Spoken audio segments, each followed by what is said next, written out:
Alhamdulillahi Rabbil Alamin. On poursuit avec notre série questions-réponses. Wa billahi tawfiq.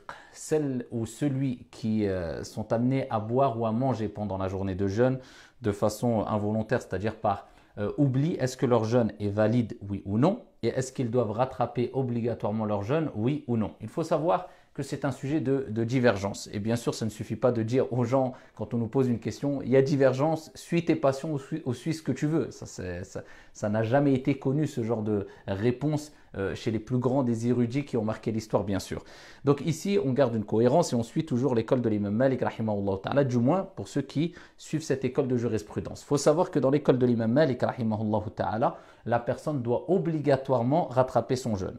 Contrairement à la majorité des écoles. Dans l'école de l'imam Abu Hanifa, rahimahullah ta'ala, ou l'école de l'imam Shafi'i, ou l'école de l'imam Ahmad, ils ont tous considéré que la personne, non seulement doit poursuivre sa journée de jeûne, s'il est amené à boire ou à manger par oubli pendant la journée de jeûne, il doit continuer sa journée de jeûne, sa journée est valable et il ne doit pas rattraper cette journée-là. Ils se sont appuyés de plusieurs textes et entre autres, le hadith rapporté par Al-Bukhari wa Muslim fi Sahihayn où le prophète Mohammed alayhi salatu wa salam a dit « Man nasiya wa huwa sa'im » celui qui oublie alors qu'il était en jeûne. « Fa akala aw sharib » il a mangé ou il a bu.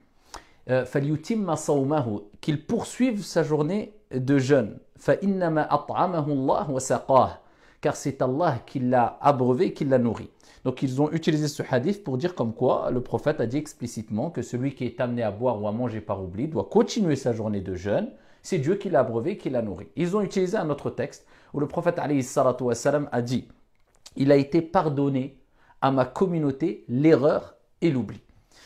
L'école de l'imam Malik, rahimahullah ta'ala, donc les savants, et l'imam Malik, rahimahullah ta'ala, lui-même, sont en opposition avec cet avis-là. Et ils ont répondu à plusieurs points. Premier des points, ils ont dit que celui qui rompt son jeûne, volontairement ou involontairement, eh bien, il a abandonné un pilier du jeûne qui est le fait de s'abstenir de boire et de manger. Cela implique obligatoirement le fait de rattraper sa journée de jeûne. Et ils disent, même si cela a été fait par oubli, car l'oubli n'exempte pas la personne de rattraper son acte d'adoration si un pilier a été omis. Exemple, la personne qui va accomplir la prière et il a oublié de faire les ablutions.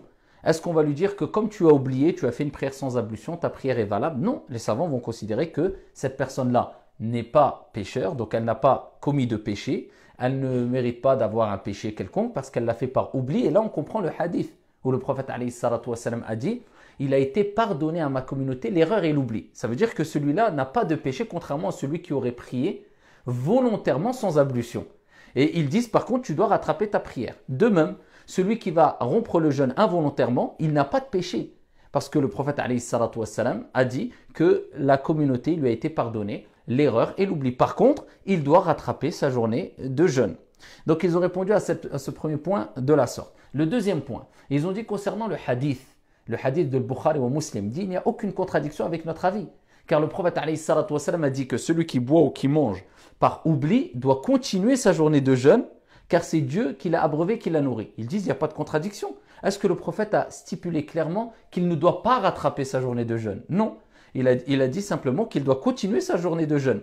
Et c'est connu dans beaucoup d'actes d'adoration, que ce soit le pèlerinage, que ce soit le jeûne. Quelquefois, quand on commet un acte annulatif, eh bien, on doit continuer notre acte quand même, mais par contre, on doit rattraper l'acte plus tard. Cela est connu. Donc, ils disent, oui, nous aussi, nous sommes d'accord qu'on doit continuer notre journée de jeûne, et nous sommes d'accord pour dire que c'est Allah qui l'a nourri, qui l'a abreuvé. Par contre, la règle de base reste, c'est-à-dire que celui qui rompt son jeûne, eh bien, il doit rattraper sa journée de jeûne.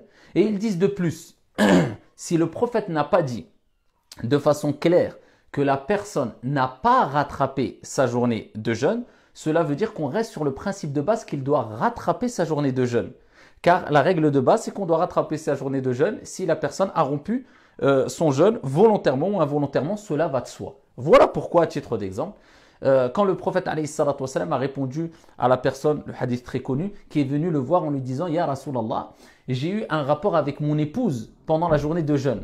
Et le prophète alayhi salatu wa salam lui a dit qu'est-ce qu'il devait faire. Donc il devait expier cette journée-là, il avait une expiation à faire, soit libérer un esclave, ou soit jeûner 2 mois consécutifs, ou soit nourrir 60 pauvres. Mais est-ce que le prophète lui a dit tu dois rattraper ta journée de jeûne? Non.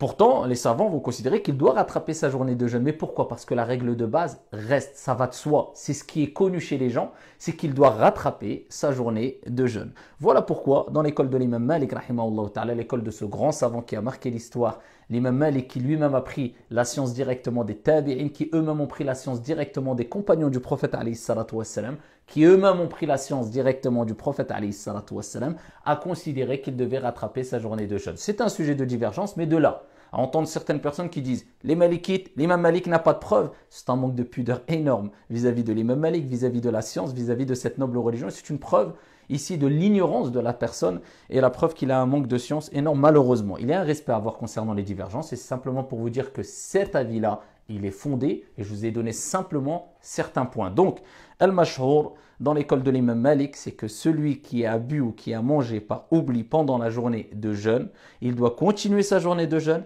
mais il doit rattraper obligatoirement sa journée de jeûne, du moins dans l'école de l'imam Malik, et c'est l'avis que je suis. Inch'Allah ta'ala, wa barakallahu fina wa fikum, wassalamu alaikum wa rahmatullah.